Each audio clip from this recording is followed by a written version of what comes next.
स्वागत है दोस्तों हमारे YouTube चैनल के 5 मिनट सीरीज लेक्चर के अंतर्गत। आज के इस वीडियो लेक्चर में हम गगनयान मिशन के बारे में डिटेल से डिस्कस करेंगे।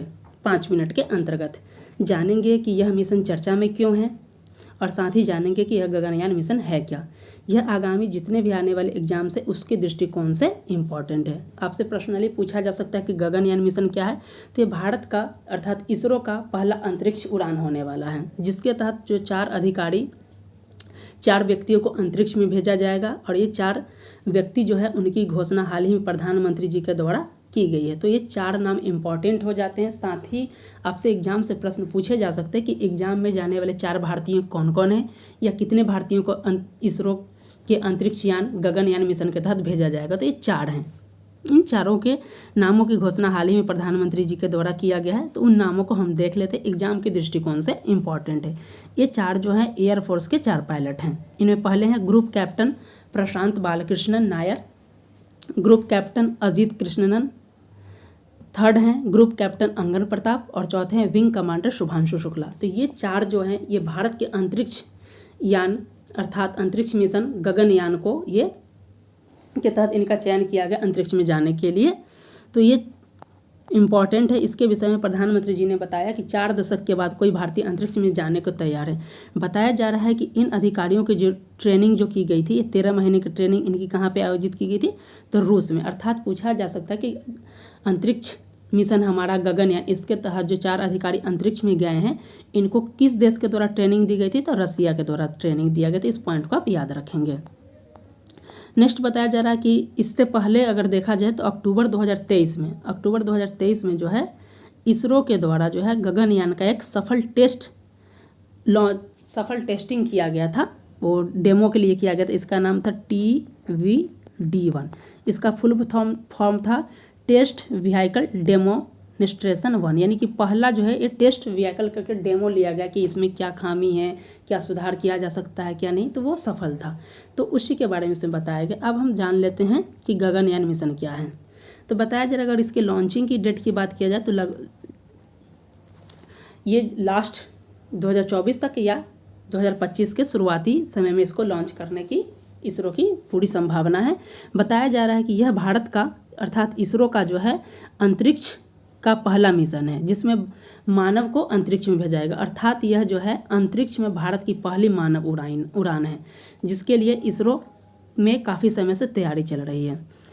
बताया जा रहा है कि यदि यह परियोजना सफल हो जाता है तो अंतरिक्ष में इंसान पहुंचाने वाला भारत जो है 4था देश बन जाएगा। तो ये बहुत इंपॉर्टेंट पॉइंट है। यदि हमारा ये गगनयान मिशन सफल हो जाता है तो भारत विश्व का 4था देश बन जाएगा जो अंतरिक्ष में मानव को भेजा है। इससे पूर्व कौन कौन भेज चुके हैं देश, तो सोवियत संघ हैं, दूसरे हैं अमेरिका और तीसरा चाइना। तो ये 3 देश जो हैं आप देखते हैं तो USSR अर्थात रूस, अमेरिका और चाइना के द्वारा जो है अंतरिक्ष यात्री को भेजा जा चुका है। और भारत अगर ऐसा कर लेता, अगर सफल हो जाता है तो भारत विश्व का 4था देश बन जाएगा। बताया जा रहा है कि गगनयान देश का पहला मानव अंतरिक्ष उड़ान मिशन है जिसके तहत 4 अंतरिक्ष यात्रियों को अंतरिक्ष की सैर कराई जाएगी। बताया जा रहा है कि इस मिशन को 2024 के आखिरी या 2025 के शुरुआत में भेजा जाएगा। बताया जा रहा है इसी साल मानव रहित परीक्षण उड़ान उड़ेगी, यानी कि मानव को नहीं भेजा जाएगा, उसको एक रोबोट भेजा जाएगा और इस रोबोट का नाम होगा व्योममित्र। आपसे पूछा जा सकता है कि ये मानव रहित मिशन में किस रोबोट को भेजा गया, तो ये भी बहुत इंपॉर्टेंट पॉइंट हो जाता है। ये है व्योममित्र। इस पॉइंट को भी याद रखिएगा कि व्योममित्र रोबोट को भेजा जाएगा। बताया जा रहा है कि मिशन के लिए 400 किलोमीटर की पृथ्वी की निचली कक्षा पर मानव को अंतरिक्ष में भेजा जाएगा और फिर सुरक्षित उन्हें पृथ्वी पर वापस ले आया जाएगा। अब बताया जा रहा है कि आखिर इस मिशन से भारत को क्या लाभ होगा। तो बताया जा रहा है सबसे पहला पॉइंट तो है कि भारत विश्व का 4था देश बन जाएगा जो अंतरिक्ष में किसी मानव को भेजा जाएगा। इससे पहले USSR अर्थात रूस भेज चुका है, USA भेज चुका है और चाइना भेज चुका है। अगर भारत सफल होता है तो इंडिया जो है विश्व का 4था देश बन जाएगा जो अंतरिक्ष में अंतरिक्ष यात्री को भेज रहा है। इससे फ़ायदा क्या होगा कि वैश्विक स्तर पे जो भारत की छवि है वो बहुत बड़ी होकर उभरेगी। क्योंकि इसमें बताया जा रहा है कि इसरो जब हमने हमारे जो अंतरिक्ष में जाने की या फिर हमारा जो इसरो के द्वारा अपना यात्रा जब प्रारंभ किया गया तो देखा जा रहा है कि वह यात्रा जो है साइकिल से प्रारंभ किया गया था, और आज देख सकते हैं कि वह चांद तक पहुंच गया और अब जो है अंतरिक्ष फतह करने की बारी है। तो ये इम्पॉर्टेंट हो जाता था। विश्व के बड़े देशों में संदेश जाएगा कि भारत जैसे जो एक बहुत वर्षों तक गुलाम भी रहा है और भारत एक विकासशील देश है और इतना बड़ा अटेम्प्ट अगर अंतरिक्ष के क्षेत्र में कर रहा है तो भारत की उपलब्धि वैश्विक क्षेत्र में बढ़ेगी।